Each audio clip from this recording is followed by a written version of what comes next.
Drew McIntyre's career trajectory since 2020 was certainly unexpected. Ever since he returned in 2017, it was clear that his positioning on the card was far beyond the mid-card. He had the tools and the look that fit the World Championship. The difference between his original run and his current run are night and day. Drew has done very well in general. 2020 was supposed to be this grand year for him, and it was. 18 years of hard work finally led to an incredible run. I liked how natural it came. WWE wasn't really trying hard to make Drew a big babyface. He was very casual in the months before WrestleMania. What made Drew the right guy in 2020 was that he was a fresh tweener. He was cool and already had the legitimacy built with the audience over the last 2 years. Drew eliminating Brock Lesnar was a huge moment in itself, but I didn't see him winning the entire thing. It showed that WWE was committed to going all out with him and in turn create a new main event player. I had Roman Reigns winning the Rumble that year, because surely Drew doesn't do both. Eliminate Brock and win the match as well. It was crazy stuff, and that WrestleMania was pure heat.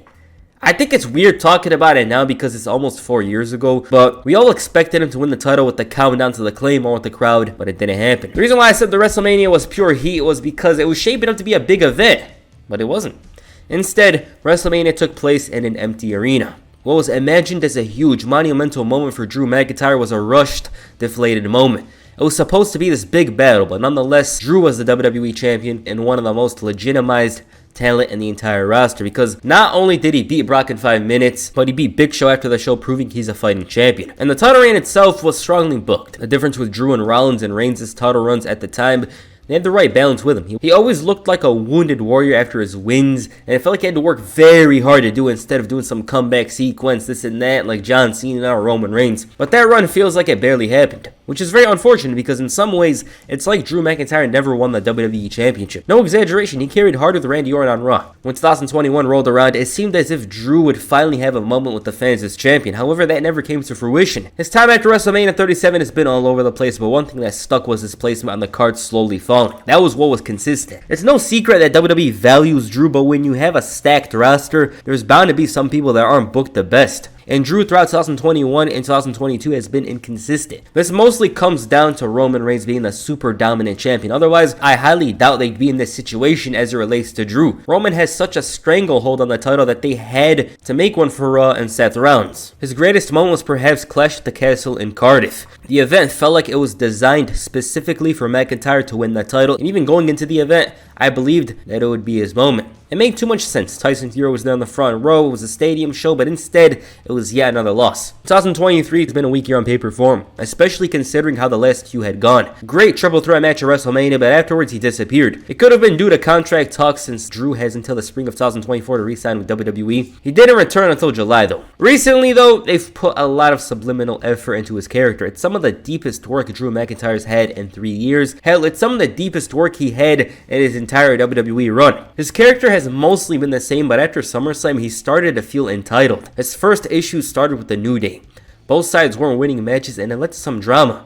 Drew was the aggressor, whereas Riddle was more reserved. And at one point, he accidentally knocked down Xavier Woods with a chair, which led to him suffering an injury. So Drew didn't think it was strange that Kofi dropped his partner the next week during their match. On the side, Jey Uso joins Raw, and immediately he has his guard up. Why? And I'm talking about Drew McIntyre here, because of his history with the bloodline. Now, most of his intentions are logical, but WWE knew how to pay him in a way where he kinda looks bad at the same time. Jey was attacked by the Judgment Day, and with no help, Drew still decided to back off before Cody Rhodes made the save. And in addition, he didn't save Kofi Kingston from an attack by the Viking Raiders, was throwing shots at the New Day and Cody Rhodes, and the top babyfaces felt Drew's actions were selfish, and in Seth Rollins' case, he thought it was funny that when he, Rollins, was attacked, Drew didn't care about making the save. But Money in the Bank, he's the hero saving them and trying to prevent a cash-in. Drew's actions were completely justified. It was all to prevent a potential bloodline situation on Raw. Now, it's all set up for him to face the champion at Crown Jewel. Drew's actions on paper sound right, but at the same time, he was seen with the Judgment Day. There's this underlying bitterness with him that's slowly starting to show more. Seth Rollins hit him where it hurts and told him that deep down he's scared of failing. Now, this story is one of the deepest in WWE. What it could mean for Drew McIntyre is a resurgence and a return to the very top. And when I mean very top, I'm talking about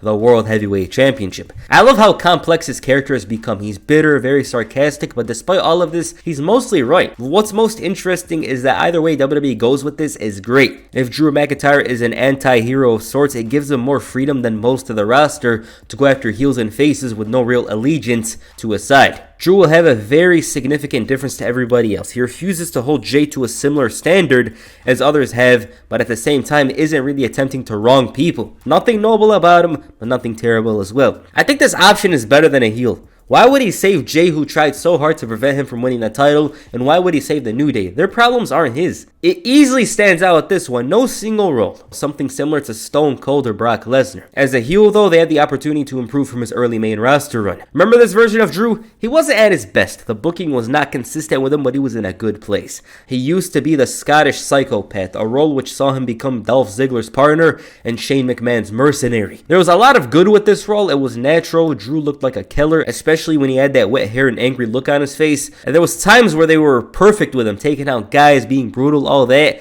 And I do wonder what it would be like if that version of Drew was champion, because compared to his actual title reign, you can't say he wouldn't have more freedom being a heel. But in general, it's clear that McIntyre is going through an entirely different character change that will be much fresher and interesting than his current thing. I just think if he becomes a heel, joining the Judgment Day seems unnecessary, especially because he dislikes factions. But there's the option of him winning the title, finally winning the belt but getting cashed in, which leads to him becoming even more angry. At the end of the day though, this story most likely serves as the comeback of Drew McIntyre, and it remains to be seen how things will go with him. That said, it really looks good. Alright, what do you guys think of Drew McIntyre's character change? Please comment down below, and that's it for this video. Make sure you hit the Future Shock DDT on the like button and perhaps the Claymore on the subscribe button. Peace, I'm out.